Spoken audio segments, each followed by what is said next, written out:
Oi, gente polivalente! Hoje nós estamos retomando a leitura da Psicologia do Ser, escrita pelo Abraham Maslow. Vamos dar continuidade na leitura. Já vou seguir direto, vocês já sabem que a gente vai ficar a próxima 1 hora fazendo essa leitura.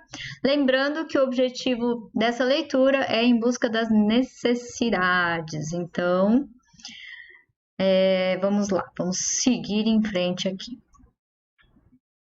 Paramos no 11º item, aprendizagem instrumental e mudança de personalidade. E vamos dar sequência aqui.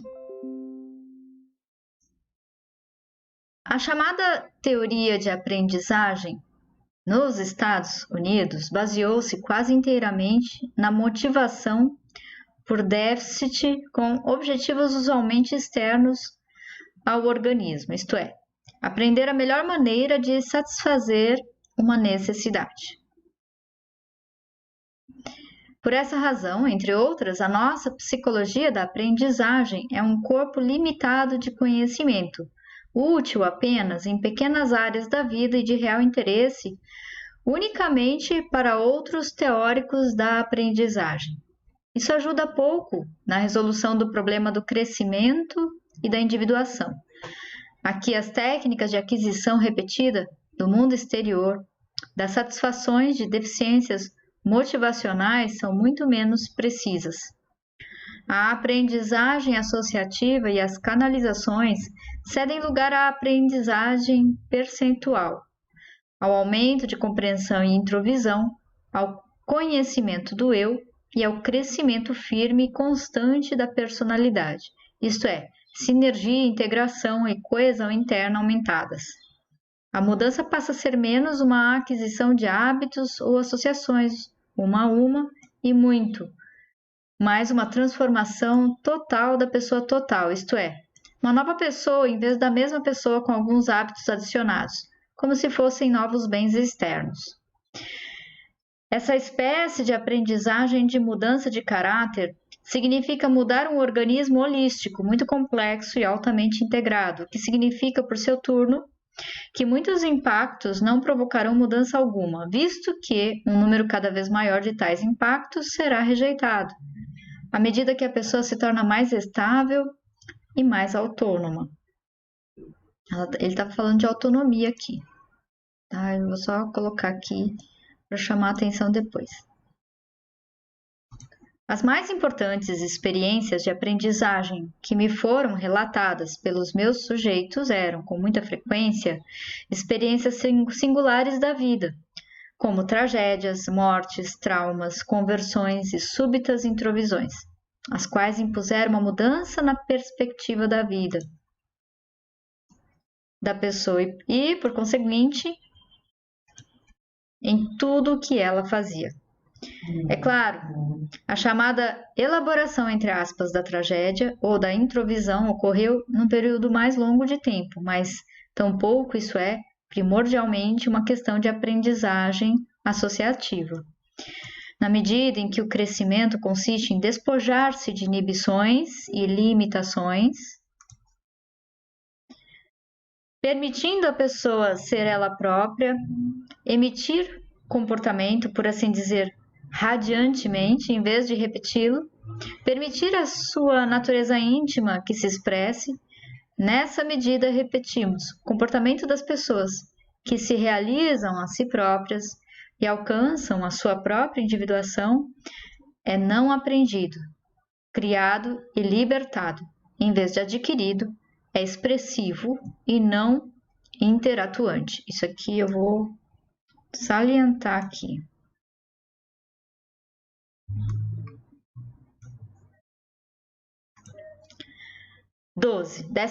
Segunda, percepção motivada pela deficiência e motivada pelo crescimento. O que talvez resulte a ser a mais importante diferença de todas é a maior proximidade das pessoas déficit satisfeitas no domínio próprio do ser. Os psicólogos ainda não foram capazes até agora de reivindicar essa vaga jurisdição dos filósofos. Essa área tenuemente vislumbrada, mas que, não obstante, tem uma base indiscutível na realidade. Ele está evocando a realidade. Vamos ver o que ele fala sobre isso. Mas talvez se torne agora viável através do estudo do indivíduo autorrealizador. Ter os olhos abertos para toda a espécie de introvisões básicas, velhas para os filósofos, mas nova para nós. Por exemplo, penso que o nosso entendimento da percepção e, portanto, do mundo percebido será muito alterado e ampliado se estudarmos cuidadosamente a distinção entre percepção interessada na necessidade e percepção desinteressada na necessidade ou isenta de desejos.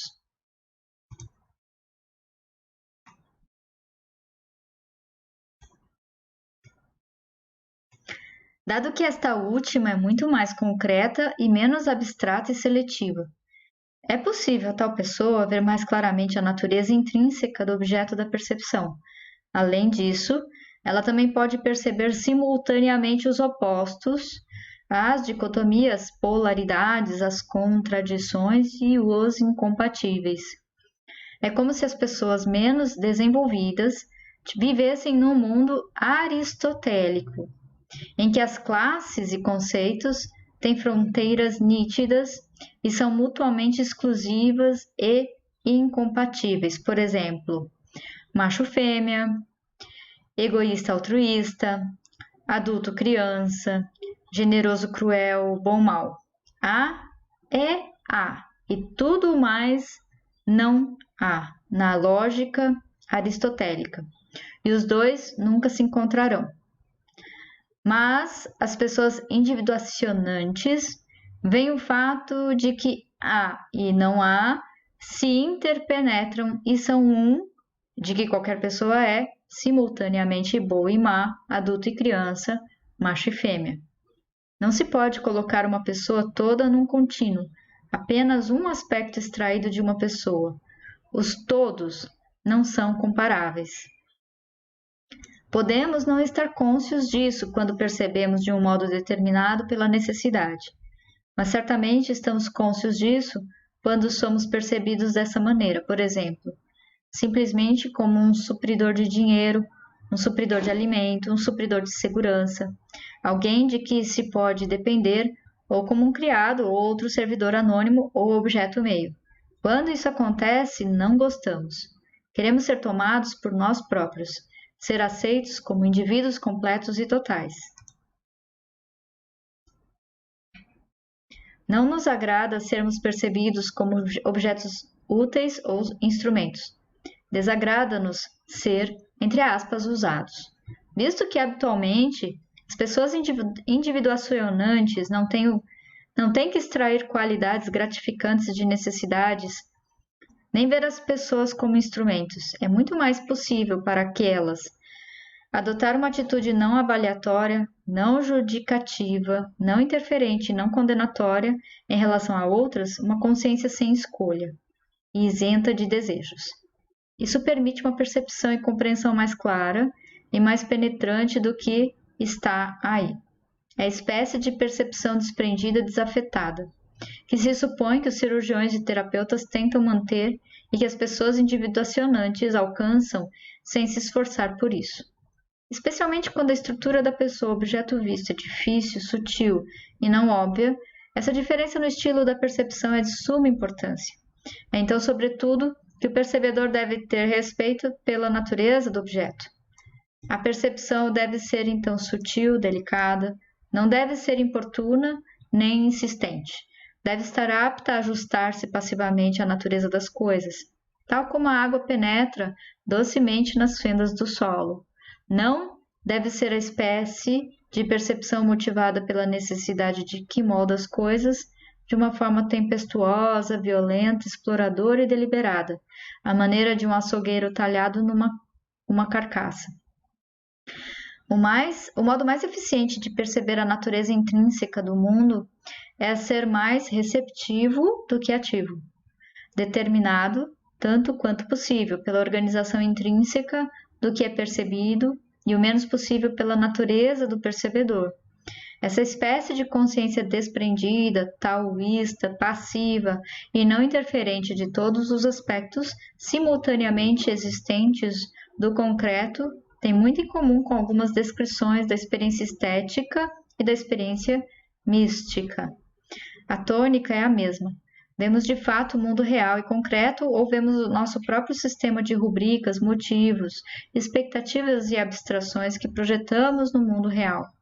Ou em palavras mais claras ainda, vemos ou somos cegos. Seria interessante a gente colocar em Rand para conversar com Maslow, né? Cada um defendendo um ponto de vista muito similar, só que com abordagens diferentes. Os caras são antagônicos até. Vou ter que fazer isso daí em alguma hora. 13ª, amor interessado e amor desinteressado. A necessidade de amor, tal como é usualmente estudada, por exemplo, por Bowlby, Spitz e Levy, é uma necessidade de déficit. É um buraco que tem de se encher, um vazio em que se despeja o amor. Se essa necessidade curativa não estiver ao alcance do indivíduo, resultará uma grave patologia. Se estiver acessível no momento certo, nas quantidades certas e no estilo apropriado, então a patologia será evitada. Estados intermédios de patologia e saúde acompanham os estados intermédios de frustração e saciação. Se a patologia não for muito severa e se for percebida suficientemente cedo, a terapia de substituição pode curar. Isso quer dizer que a doença, entre aspas, fome de amor, pode ser curada, em certos casos, suprindo a deficiência patológica. A fome de amor é uma doença de deficiência, como a carência de sal ou as avitaminoses. A pessoa sadia, não tendo essa deficiência, não precisa receber amor, salvo em pequenas e regulares doses de manutenção, e pode até passar sem elas durante razoáveis períodos de tempo. Mas se a motivação é inteiramente uma questão de satisfação, de déficits e, portanto, de eliminação de necessidades, então ocorre uma contradição. A satisfação da necessidade deveria causar o seu desaparecimento. O que significa que as pessoas que mantêm satisfatórias relações de amor seriam precisamente as menos suscetíveis de dar e receber amor. Mas o estudo clínico de pessoas mais sadias que foram saciadas em sua necessidade de amor mostram que, embora precisem menos de receber amor, são as mais suscetíveis de dar amor. Nesse sentido, são pessoas mais amantes.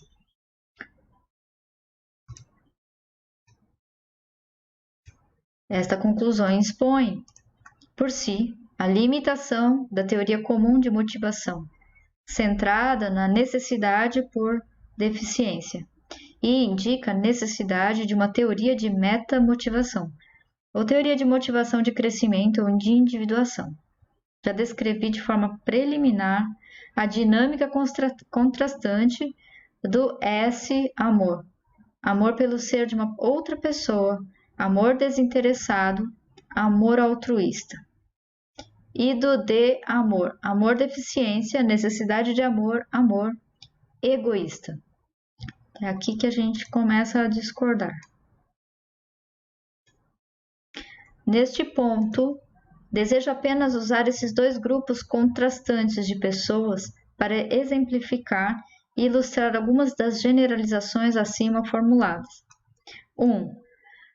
O S-amor, que é o amor desinteressado, acolhido na consciência e completamente fruído, visto que é não possessivo e mais admirador do que exigente.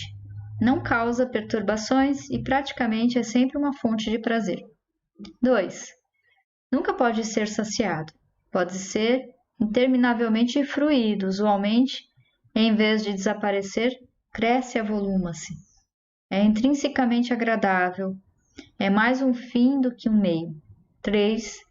A experiência de esse amor é frequentemente descrita como idêntica a experiência estética ou experiência mística e tendo os mesmos efeitos. Ver os capítulos 6 e 7 sobre experiências culminantes. 4. Os efeitos terapêuticos e psicológicos da experiência de S-amor são muito profundos e generalizados.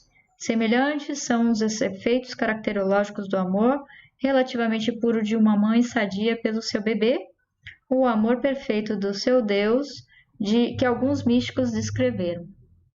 5.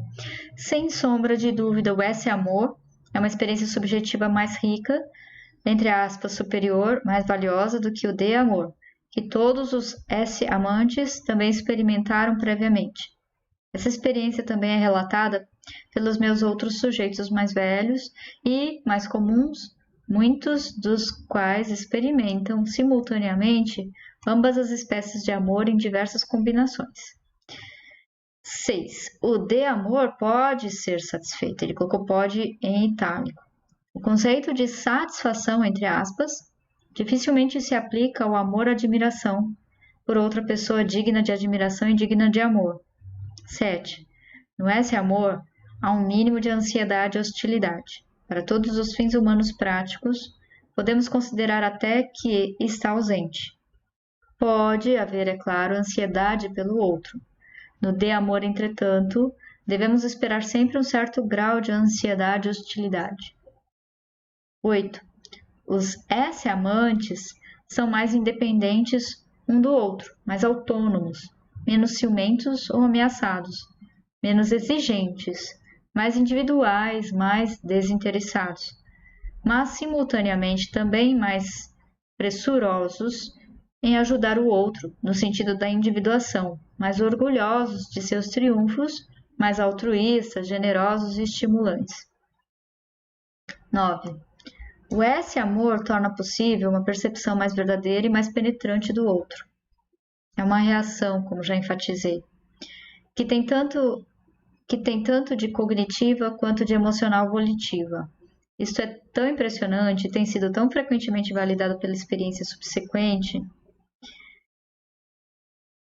que outras pessoas que, longe de aceitar o lugar comum, trivial de que o amor cega as pessoas, tornei-me cada vez mais propenso a pensar que a verdade é precisamente o oposto, isto é, que o não-amor nos cega.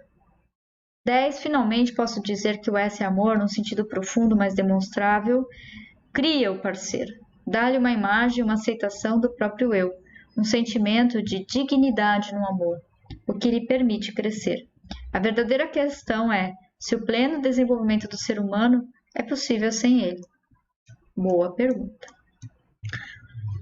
4. Defesa e crescimento.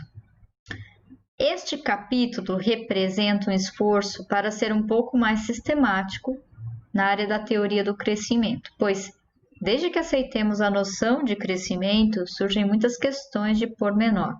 Como é que o crescimento ocorre? Por que é que as crianças se desenvolvem ou não se desenvolvem? Como é que sabem em que direção crescer? Como é que se desviam na direção da patologia? Afinal de contas, os conceitos de individuação, crescimento e eu são abstrações de alto nível.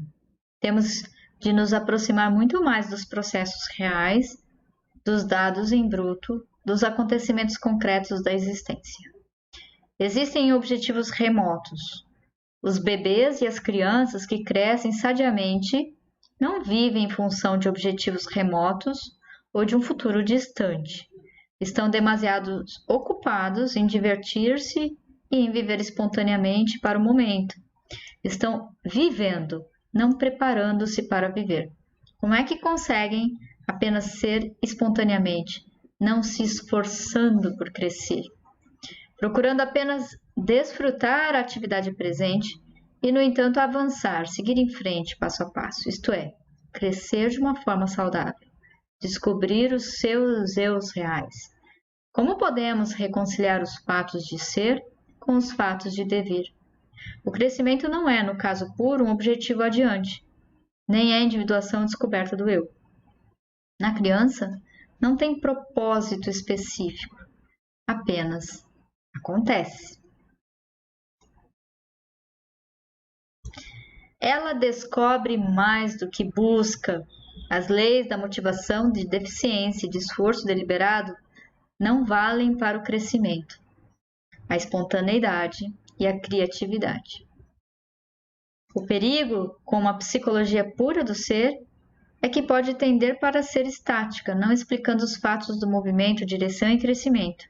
Somos propensos a descrever estados de ser, de individuação, como se fossem estados nirvânicos de perfeição. Uma vez que aí estamos, aí ficamos. E parece como se tudo o que o indivíduo poderá fazer é repousar contente na perfeição. A resposta, que acho satisfatória, é muito simples a saber. O crescimento ocorre quando o seguinte passo em frente é subjetivamente mais agradável, mais feliz, mais intrinsecamente satisfatório do que a satisfação anterior com que já nos familiarizamos, e é inclusive motivo de tédio. A única maneira de que dispomos para saber o que está bem para nós é optando por aquilo que subjetivamente nos agrada mais do que qualquer alternativa. A nova experiência valida-se a si própria e não por qualquer critério exterior, autojustificante e autovalidante. Não o fazemos porque é bom para nós ou porque os psicólogos aprovam, ou porque alguém nos pediu, ou porque nos fará viver mais tempo, ou porque é bom para a espécie, ou porque trará recompensas externas, ou porque é lógico. Fazemo-lo pela mesma razão porque escolhemos uma sobremesa em vez de outra. Já descrevi isso como um mecanismo básico para enamorar-se ou para escolher um amigo, isto é, beijar uma pessoa dá mais prazer do que beijar outra. Ser amigo de A é subjetivamente mais satisfatório do que ser amigo de B. Assim aprendemos em que somos bons, o que realmente nos agrada ou desagrada, quais são nossos gostos, juízos e capacidades. Numa palavra, é essa maneira pela qual descobrimos o eu e respondemos às interrogações básicas: quem sou? O que sou?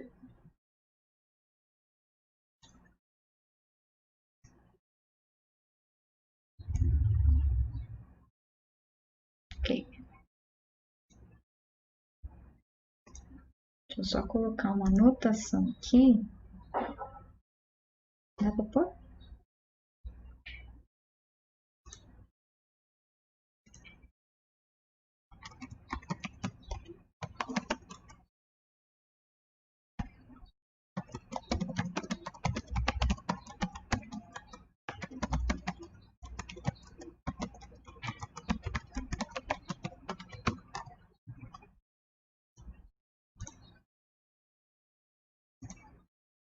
Beleza, deixei aqui um apontamento para depois eu retomar. As iniciativas e as escolhas são empreendidas por pura espontaneidade, de dentro para fora. A criança sadia, apenas como ser, como parte do seu ser, é aleatória, espontaneamente curiosa, exploratória, maravilhada e interessada. Mesmo quando é espontânea, não deliberada, não interatuante, expressiva, não motivada por qualquer deficiência do tipo comum, a sua tendência será para exercitar os seus poderes, esforçar-se por alcançar alguma coisa, deixar-se absorver e fascinar, mostrar-se interessada, jogar e representar, querer saber, explorar, manipular o mundo. Explorar, manipular, experimentar, interessar-se, escolher, deliciar-se, gozar, podem ser considerados atributos do puro ser.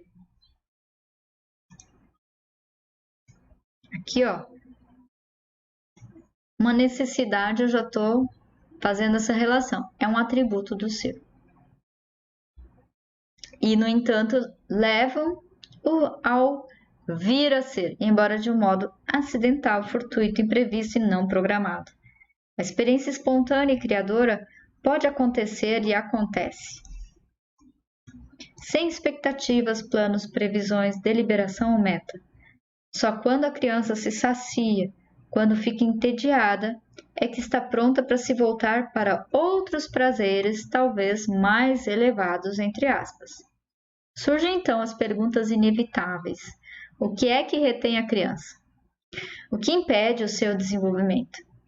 Onde se localiza o conflito? Qual é a alternativa para o progresso? Por que é tão árduo e penoso para algumas progredir? Aqui devemos nos tornar mais plenamente cônscios do poder regressivo e fixador das necessidades por deficiência que não foram satisfeitas, dos atrativos da segurança, das funções de defesa e proteção contra a dor, do medo, a perda, a ameaça, da necessidade de coragem para seguir adiante. Todo ser humano tem dentro de si ambos os conjuntos de forças.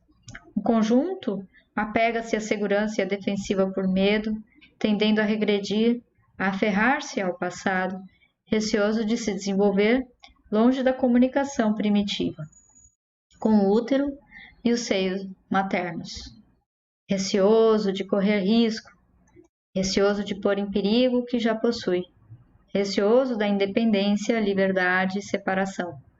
O outro conjunto de forças impele-o para a totalidade do eu e a singularidade do eu, para o funcionamento pleno de todas as capacidades, para a confiança em face do mundo externo, ao mesmo tempo que pode aceitar o seu mais profundo, real e inconsciente eu. Aí ele já está indo para o lado da abordagem freudiana, né? Posso reunir tudo isso no esquema, que embora muito simples, também é muito poderoso, tanto heurística como teoricamente. Esse dilema, o conflito básico entre as forças defensivas e as tendências de crescimento é por mim concebido como existencial, imbuído na mais profunda natureza do ser humano, agora e para sempre no futuro. Seu diagrama é este. A pessoa está no centro, segurança e crescimento. Então, podemos classificar muito simplesmente os vários mecanismos de crescimento de uma forma nada complicada, na medida em que A. Promove os vetores de crescimento, por exemplo, torna o crescimento mais atraente e gerador de prazer. B. Minimizam os temores do crescimento. C.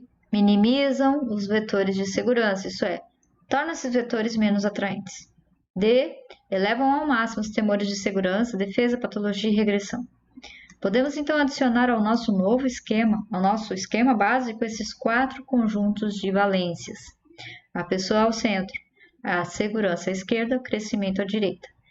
No que se refere à segurança, promover os perigos, minimizar os atrativos, ou promover os atrativos, minimizar os perigos. Portanto, podemos considerar o processo de crescimento sadio uma série interminável de situações de livre escolha.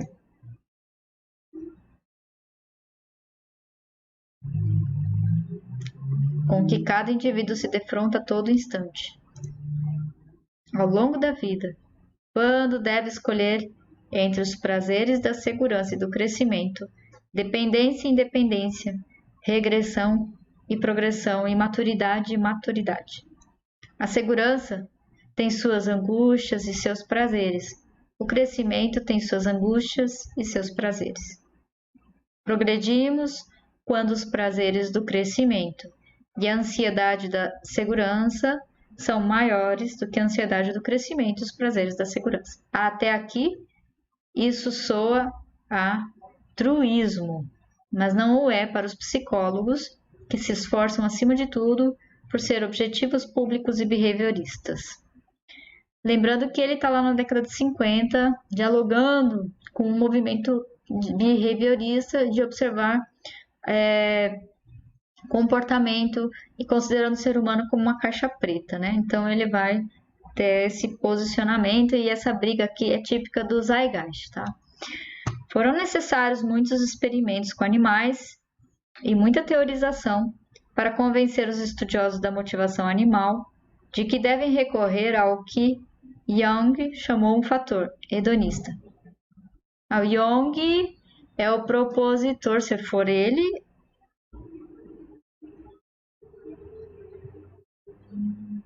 o propositor da teoria das necessidades, não sei, da teoria da terapia dos esquemas.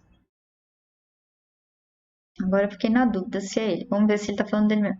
Chamou um fator hedonista, além e acima da redução da necessidade, para explicar os resultados até agora obtidos na experimentação de livre escolha. Por exemplo, a sacarina é redutora de necessidade, sob qualquer forma. E, entretanto, os ratos brancos preferirão a água pura e simples. O seu gosto, entre parênteses, inútil, deve ter algo a ver com isso. Observe-se, além disso, que o prazer subjetivo na experiência é algo que podemos atribuir a qualquer organismo. Por exemplo, tanto se aplica à criança como ao adulto, tanto ao animal como ao ser humano. A possibilidade que assim se nos abre é muito sedutora para o teórico.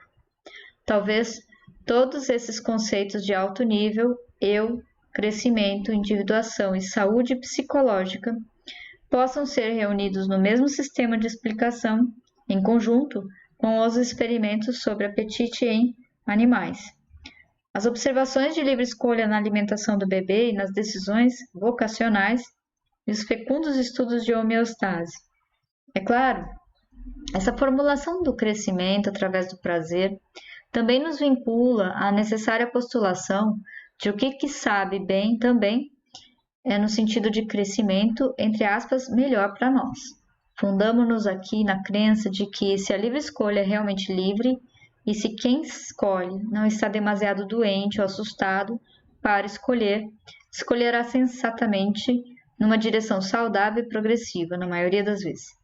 Para este postulado já existe considerável apoio experimental, mas na sua maioria é em nível animal e impõe-se a necessidade de pesquisas mais detalhadas sobre livre escolha, mas com seres humanos.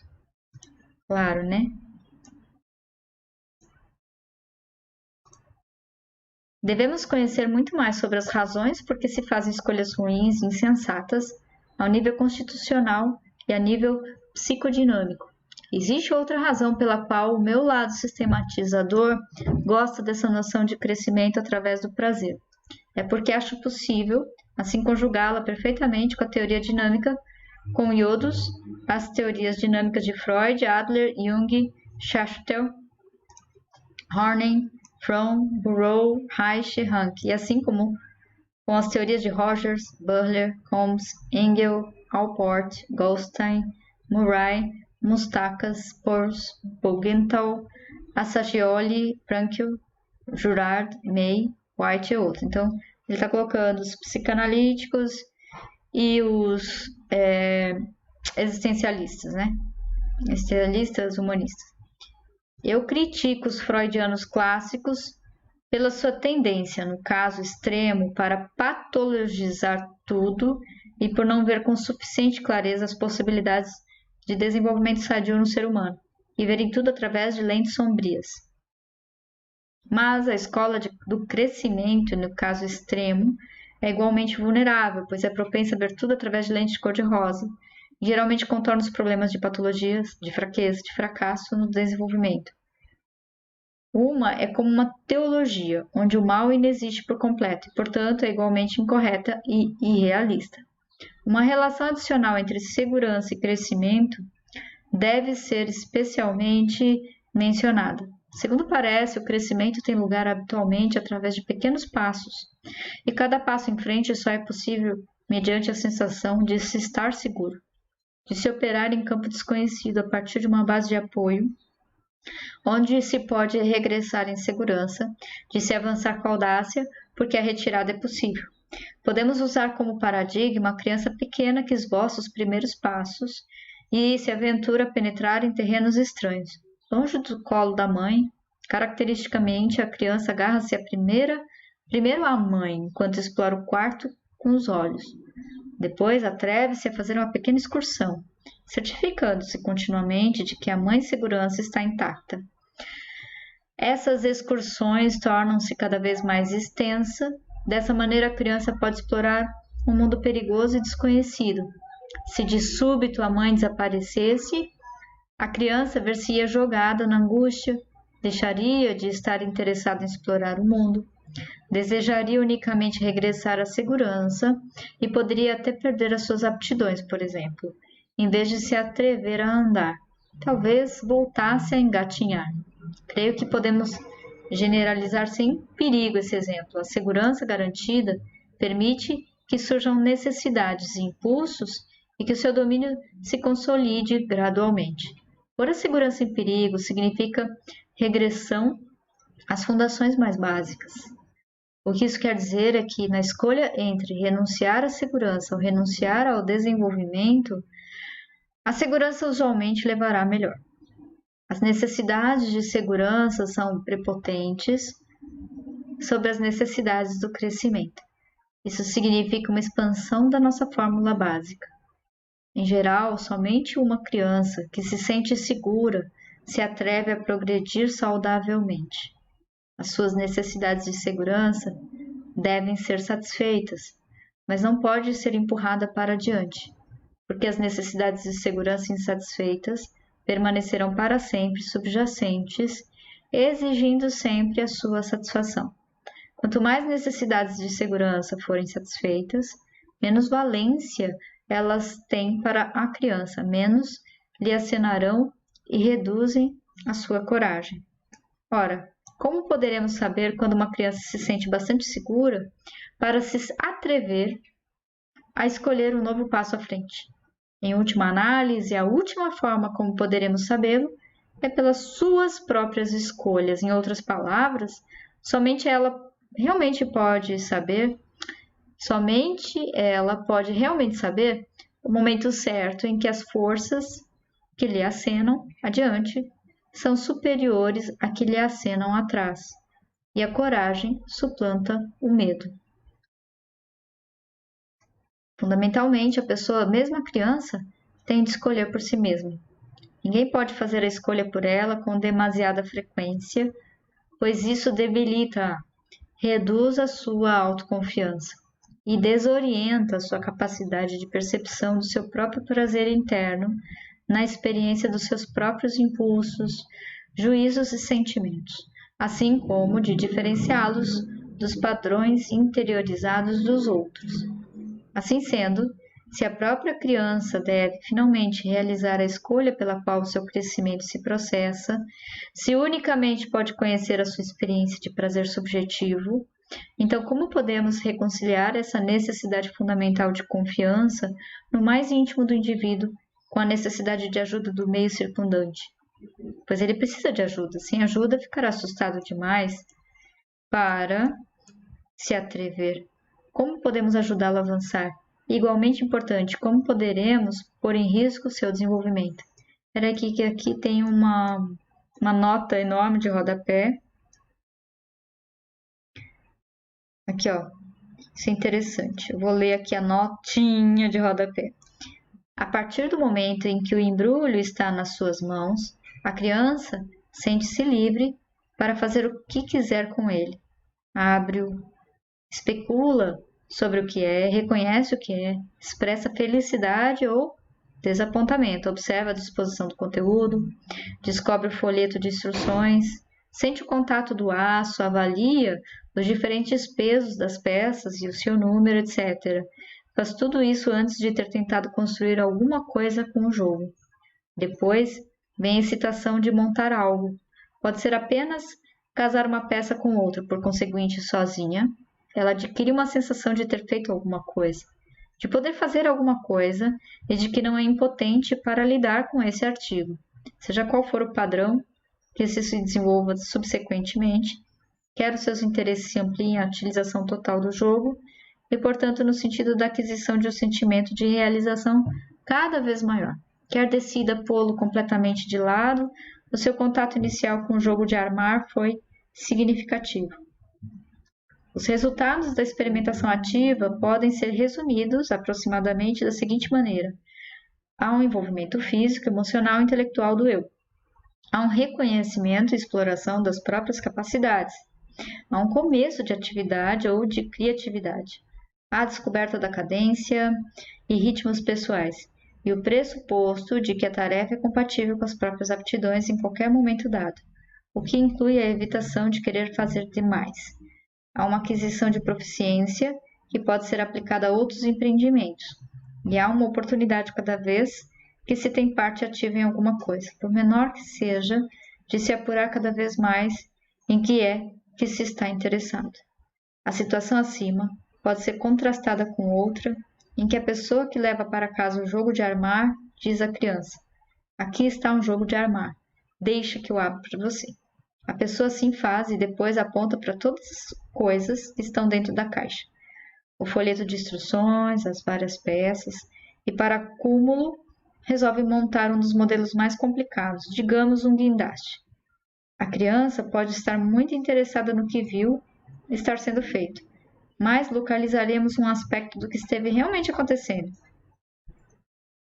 A criança não teve oportunidade alguma de se sentir envolvida no jogo de armar com seu corpo, a sua inteligência ou os seus sentimentos.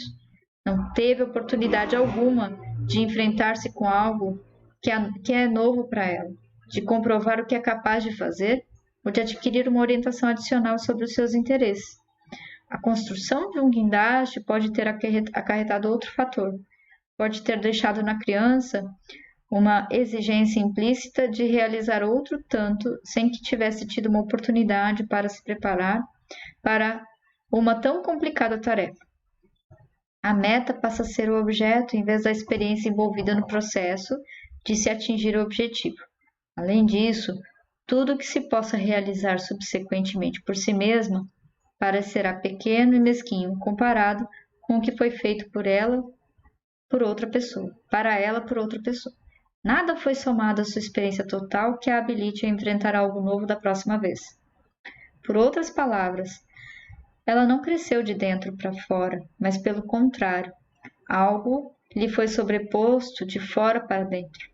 Cada fragmento de experimentação ativa é uma oportunidade para descobrir de que é que gosta ou o que lhe desagrada, e cada vez mais o que quer fazer de si própria e por si própria. Isso constitui uma parte essencial do seu avanço para a fase de maturidade e ego-orientação. Então, saindo aqui da nota de rodapé, o oposto da experiência subjetiva de prazer, confiança em si próprio, no que diz respeito à criança, é a opinião de outras pessoas. Amor, respeito, aprovação, admiração, recompensa de outros, confiar mais em outros do que em si próprio. Como os outros são tão importantes e vitais para o bebê impotente e para a criança, o meio de perdê-los como supridores de segurança, alimento, amor, respeito, é um perigo aterrador e primacial.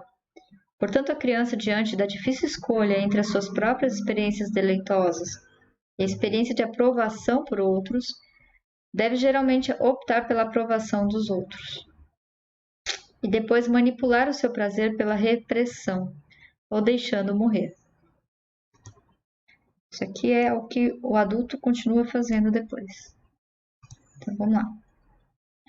Ou ignorando, ou controlando pela força da vontade. De um modo geral, devolver-se-á simultaneamente uma desaprovação da experiência deleitosa, um sentimento de vergonha, de embaraço, de dissimulação a seu respeito, que redundará finalmente na incapacidade até de experimentá-la de novo.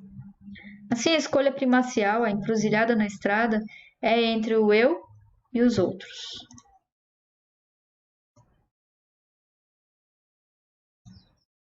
Depois eu volto aqui. Peraí, deixa eu ler aqui a nota de rodapé, que é também um texto interessante. Como é possível perder um eu? A insídia, desconhecida e inimaginável, começa com a nossa secreta morte psíquica na infância. Se eu, quando não somos amados e somos separados dos nossos desejos espontâneos, pensamento, o que resta? Mas espere, a vítima poderia até, entre aspas, esquecer isso com o tempo, mas é um perfeito crime duplo em que ela se liquida e a liquidam com a ela. Não é apenas esse simples assassinato de uma psique. Isso poderia ser cancelado. O minúsculo eu também participa gradual e inadvertidamente. O indivíduo não foi aceito por si mesmo tal como é. Eles amam-no, mas querem-no, ou forçam-no, ou esperem dele que seja diferente. Portanto, ele deve ser inaceitável. Ele próprio aprende a acreditar nisso e, finalmente, até o aceita como ponto assente. Verdadeiramente, ele renunciou a si mesmo. Agora não interessa se lhes obedece ou não, se obstina, revolta ou retrai. O seu comportamento, o seu desempenho é tudo o que importa. O seu centro de gravidade está neles. Interessante isso aqui. Não nele próprio. Entretanto, se ao notá-lo pensasse nisso, acharia bastante natural. E a coisa é toda ela inteiramente plausível. Tudo invisível, automático e anônimo. Isso é perfeito paradoxo. Tudo parece normal, não houve intenção de crime, não há cadáver, não há culpa. Tudo que podemos ver é o sol nascer e morrer como de costume. Mas o que sucedeu? Ele foi rejeitado não só por eles, mas por ele próprio. Realmente, ele está sem um eu. O que foi que perdeu? Apenas a única parte verdadeira e vital de si mesmo. O seu próprio sentimento de afirmação, que é a sua própria capacidade de desenvolvimento, o seu sistema fundamental, as suas raízes. Mas aí, ai dele, não está morto. A vida, entre aspas, continua. E ele também deve continuar. A partir do momento em que renunciou a si mesmo, na medida em que o faz, ele decide inconscientemente criar e manter um pseudo-eu. Mas isto é apenas um expediente, um eu, entre aspas, sem desejos. Este será amado ou temido quando é desprezado. Será forte quando é fraco. Simulará ações. Oh, mas são caricaturas. Não por diversão ou alegria, mas por uma questão de sobrevivência. Não apenas porque quer mover-se, mas porque tem que obedecer.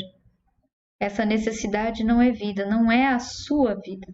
É o mecanismo de defesa contra a morte. É também a máquina da morte, doravante.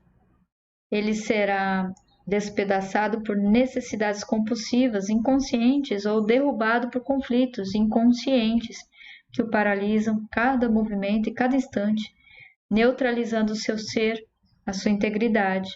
E durante todo esse tempo, ele está disfarçado de pessoa normal, e todos esperam que ele se comporte como tal. Uma palavra, vejo que nos tornamos neuróticos ao criar ou defender um pseudo-eu.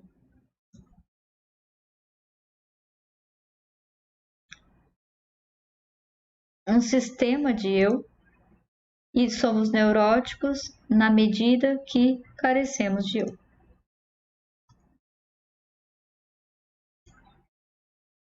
Gostei desse texto. Voltando lá então agora.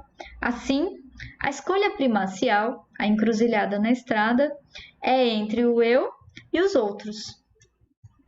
E o eu próprio. Se a única maneira de manter o eu é perder os outros, então a criança comum renunciará ao eu.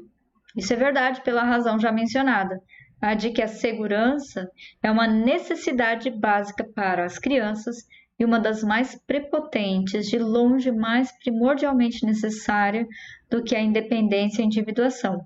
Se os adultos a forçam a essa escolha, escolher entre a perda de uma necessidade vital, inferior e mais forte, e a outra necessidade vital superior e mais fraca, a criança deve escolher a segurança, mesmo à custa de renunciar ao eu e o desenvolvimento.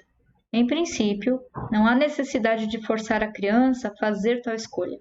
As pessoas simplesmente fazem com frequência por causa de suas próprias enfermidades e de sua própria ignorância. Sabemos que não é necessário porque temos bastantes exemplos de crianças a quem são oferecidos todos esses bens simultaneamente sem nenhum preço vital, isto é, que podem ter segurança e amor e também respeito. Neste ponto, podemos aprender importantes lições da situação terapêutica, da situação educativa criadora, da educação artística criadora, e acredito que também da educação através da dança criadora. Assim, quando a situação é estabelecida diversamente, como tolerante, admirativa, elogiosa, receptiva, segura, gratificante, tranquilizadora, sustentadora, livre de ameaças, não judicativa e não comparativa, isto é, quando a pessoa pode sentir-se completamente segura e livre,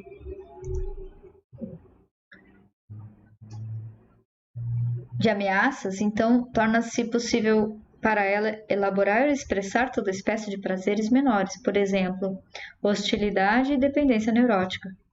Quando a catarse foi suficiente, a pessoa tende então espontaneamente para outros prazeres que os estranhos perceberão serem, entre aspas, superiores, ou estarem no rumo do desenvolvimento com amor e a criatividade, e que ela própria preferirá aos prazeres anteriores, uma vez que experimentou uns e outros. Pouca diferença faz, frequentemente, que espécie de teoria explícita é sustentada pelo terapeuta, o professor, etc. O terapeuta realmente bom, que tem abraçado uma teoria freudiana pessimista, atua como se o desenvolvimento fosse possível. O professor realmente bom, que adota verbalmente um quadro completamente rosa e otimista da natureza humana, implicará no ensino que ministra uma completa compreensão e um total respeito pelas forças regressivas e defensivas. Também é possível ter uma filosofia maravilhosamente realista e abrangente, e negá-la na prática, na terapia, no ensino ou na paternidade. Somente aquele que respeita o medo e a defesa pode ensinar, somente aquele que respeita a saúde pode fazer terapia. Parte do paradoxo nessa situação está em que, de um modo muito concreto, até a má escolha é boa para o escolhedor neurótico, ou pelo menos compreensível e mesmo necessária nos termos da própria dinâmica. Sabemos que extirpar um sintoma neurótico funcional pela força, ou por um confronto ou interpretação demasiado diretos, ou por uma situação de tensão que derrube as defesas da pessoa contra uma introvisão insuportavelmente dolorosa, pode despedaçar completamente essa pessoa. Isso nos envolve na questão do ritmo de crescimento e, uma vez mais, o bom pai, terapeuta, o educador, faz como se entendesse que a gentileza, a ternura, o respeito pelo medo, a compreensão do caráter natural das forças defensivas e regressivas são necessários se não se quiser que o crescimento pareça um perigo esmagador, em vez de uma perspectiva deliciosa. Ele deixa entrever que compreende que o desenvolvimento só pode ser uma decorrência da segurança. Ele sente que se as defesas de uma pessoa são muito rígidas, isso deve ser por uma boa razão e está disposto a ser paciente e compreensivo, ainda que conheça o rumo que a criança deveria seguir, entre aspas. Encaradas do ponto de vista dinâmico, todas as escolhas, em última instância, são de fato sábias, desde que aceitemos duas espécies de sabedoria, a sabedoria da segurança e a sabedoria do desenvolvimento. Ver o capítulo 12 para uma análise de um terceiro tipo de sabedoria, a regressão sadia. Uma conduta defensiva pode ser tão sábia quanto uma audaciosa, depende da própria pessoa, do seu status e da situação particular em que ela tem que escolher. A escolha de segurança é sábia quando evita uma situação dolorosa que pode ser mais do que a pessoa é capaz de suportar no momento. Se desejamos que ela se desenvolva por sabermos que a escolha sistemática de segurança acabará a longo prazo por levá-la à catástrofe e lhe cortará possibilidades que ela própria desfrutaria com prazer, se pudesse saboreá-las. Então, tudo o que podemos fazer é ajudá-la. Se pedir que a ajudem a sair do sofrimento, ou então, simultaneamente, permitir-lhe que se sinta segura e instigá-la a tentar a nova experiência, como a mãe cujos braços abertos convidam o bebê a tentar caminhar até ela. Não podemos forçar a pessoa a progredir, apenas podemos instigá-la a que o faça. Criar mais possibilidades para ela, confiando em que o simples fato dela aceitar uma nova experiência fará com que ela prefira as outras já conhecidas. Somente ela pode preferir. Ninguém pode preferir por ela. Se a nova experiência tiver que fazer parte dela, é ela que deve gostar disso e não outrem. Se não gostar, devemos elegantemente aceitar que essa experiência não lhe era adequada neste momento. Isso significa que a criança doente deve ser tão respeitada quanto a sadia, no que diz respeito ao processo de crescimento. Só quando seus temores são aceitos respeitosamente, ela é capaz de se atrever a ser corajosa. Devemos compreender que as forças sombrias são tão normais quanto as forças de crescimento. Isso é uma tarefa delicada, porquanto implica simultaneamente que sabemos o que é melhor para a criança. Isto que a instigamos a avançar numa direção que escolhemos, e também que só ela sabe o que, a longo prazo, é melhor para ela própria. Devemos estar preparados não só para estimular o seu progresso, mas também para respeitar a retirada, a fim de sarar suas próprias feridas, recuperar forças, examinar toda a situação de uma posição segura ou até regressar a um domínio anterior ou a um prazer, entre aspas, inferior, para que a coragem necessária possa ser recuperada e o avanço reiniciado. E é aqui que intervém de novo a ajuda de outra pessoa. Ela é necessária não só para possibilitar o desenvolvimento da criança sadia, estando, entre aspas, disponível sempre que a criança o deseja, e sair do seu caminho em outros momentos, mas muito mais urgentemente, para auxiliar a pessoa que está imobilizada numa fixação em defesas rígidas e medidas de segurança que lhe cortam todas as possibilidades de desenvolvimento. A neurose perpetua-se a si mesma. O mesmo ocorre com a estrutura de caráter. Podemos aguardar que a vida prove a essa pessoa que o seu sistema não funciona, isto é, deixando-a cair, eventualmente, no estado de sofrimento neurótico, ou então compreendê-la e ajudá-la a crescer, mostrando respeito e compreensão tanto de suas necessidades por deficiência, como de suas necessidades de crescimento. Isso equivale a uma revisão do deixe-ser taoísta, que frequentemente não funciona porque a criança em crescimento precisa de ajuda. Pode ser formulado como um deixe-ser apoiado. É um taoísmo extremoso e respeitador. Reconhece não só o crescimento e o mecanismo específico que o faz avançar na direção certa, mas também reconhece e respeita o temor de crescer, o ritmo lento do desenvolvimento, os bloqueios, a patologia, as razões para não haver progresso. Reconhece o lugar, a necessidade, a utilidade do meio exterior, sem que, entretanto, lhe dê o controle. Implementa o crescimento interno mediante o conhecimento de seus mecanismos e a disposição de ajudá-lo, em vez de se limitar à esperança ou ao otimismo pacífico a respeito desse crescimento.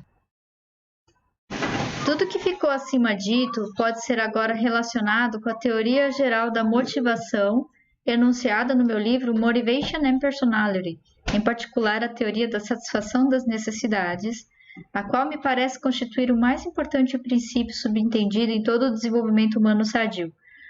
O princípio holístico que conjuga a multiplicidade de motivos humanos é a tendência para o surgimento de uma nova e mais elevada necessidade. Quando, ao ser suficientemente satisfeita, a necessidade inferior é preenchida. A criança que tem a felicidade de crescer normalmente fica saciada e entediada com os prazeres que já saboreou suficientemente, e mostra-se ávida, sem necessidade de que a instiguem de avançar para outros prazeres superiores e mais complexos, tão depressa lhe sejam acessíveis sem perigo ou ameaça. Este princípio pode ser visto exemplificado não só na mais profunda dinâmica motivacional da criança, mas também em microcosmo, no desenvolvimento de qualquer das suas atividades mais modestas. Por exemplo, aprender a ler, ou a patinar, ou a pintar, ou a dançar. A criança que domina palavras simples desfruta-as intensamente, mas não fica por aí. Numa atmosfera adequada, ela mostra espontaneamente a ânsia de avançar para mais e mais palavras novas, palavras mais extensas, frases mais complexas, etc. Se for obrigada a permanecer no nível simples, aborrece-se e mostra-se irrequieta, como que anteriormente a deliciara. Ela quer avançar, progredir, crescer. Somente se a frustração, o fracasso, a reprovação ou o ridículo interferirem no próximo passo é que a criança se fixa ou regride. E estamos então diante das complexidades da dinâmica patológica e dos compromissos neuróticos, em que os impulsos permanecem vivos, mas insatisfeitos, ou até da perda de impulso e de capacidade. Aí ele colocou uma nota de rodapé. Penso ser possível aplicar este princípio geral à teoria freudiana da progressão das fases. Com o que deparamos é, pois, um recurso subjetivo a somar ao princípio da disposição hierárquica das nossas várias necessidades. Um recurso que guia e dirige o indivíduo no sentido do crescimento sadio. O princípio mantém a sua validade em qualquer idade. A recuperação da capacidade de perceber os nossos próprios prazeres é a melhor maneira de redescobrir o eu sacrificado até na idade adulta. O processo de terapia ajuda o adulto a descobrir que a necessidade infantil reprimida de aprovação por parte de outros já não precisa continuar existindo na forma e grau infantis. E o que o terror de perder estes outros com o medo concomitante de ser fraco, impotente, abandonado, já não tem qualquer justificação realista, como tinha para a criança. Para o adulto, os outros podem e devem ser menos importantes que para a criança.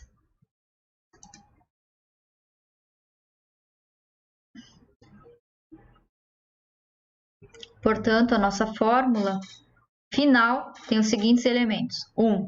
A criança sadiamente espontânea tem em sua espontaneidade, de dentro para fora, em resposta ao seu próprio ser íntimo, entra em contato com o meio ambiente, expressa seu encantamento e interesse mediante as aptidões que possuir. 2. Na medida em que não for tolhido pelo medo, na medida em que se sentir bastante segura para se atrever. 3. Nesse processo, aquilo que lhe proporciona a experiência de prazer é encontrado fortuitamente ou é oferecido à criança pelas pessoas que a ajudam. 4. Deve estar suficientemente segura e confiante em si mesma para poder escolher e preferir esses prazeres em vez de ser assustadas por eles. 5. Se pode escolher essas experiências que são validadas pela sensação de prazer, então pode retornar quantas vezes quiser à experiência, repeti-la, saboreá-la até o ponto da repleção, saciedade ou tédio.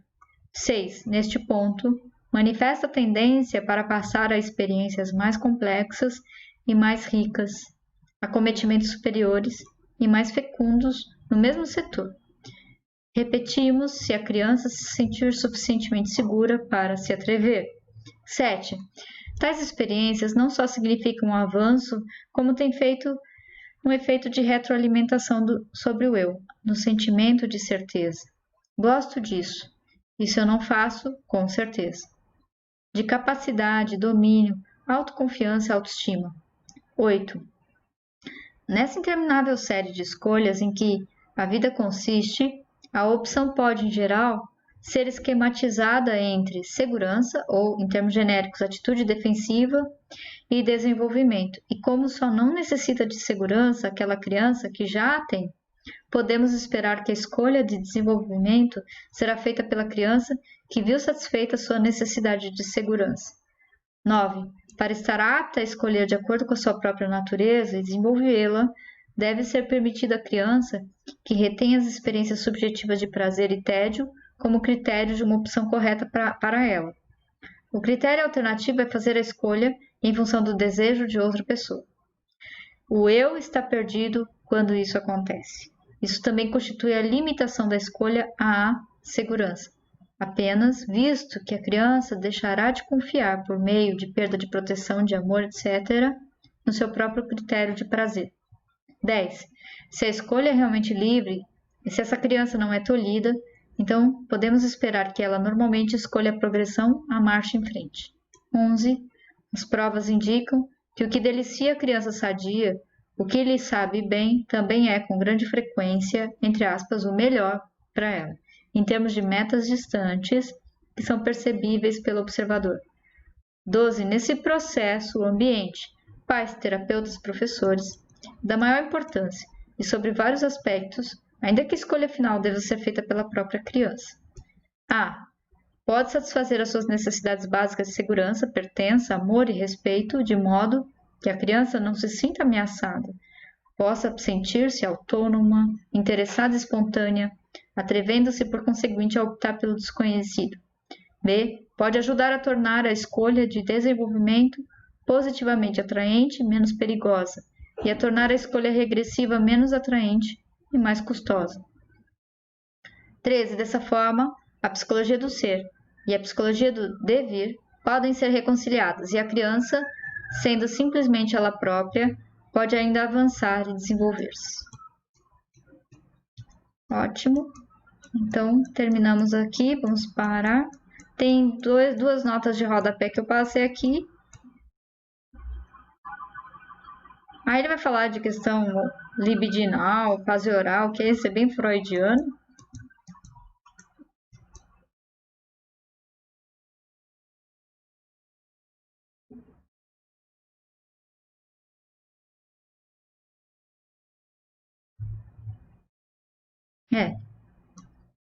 Então, a partir da leitura seguinte, a gente vai voltar a partir daqui, ó, do capítulo 5, a necessidade de saber e o medo do conhecimento, tá? Então é isso, minha gente. Fiz agora aproximadamente 1 hora de leitura. Nós vamos ficando por aqui.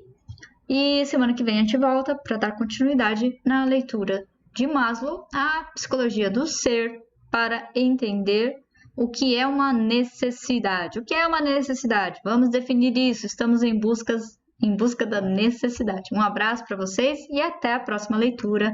Tchau!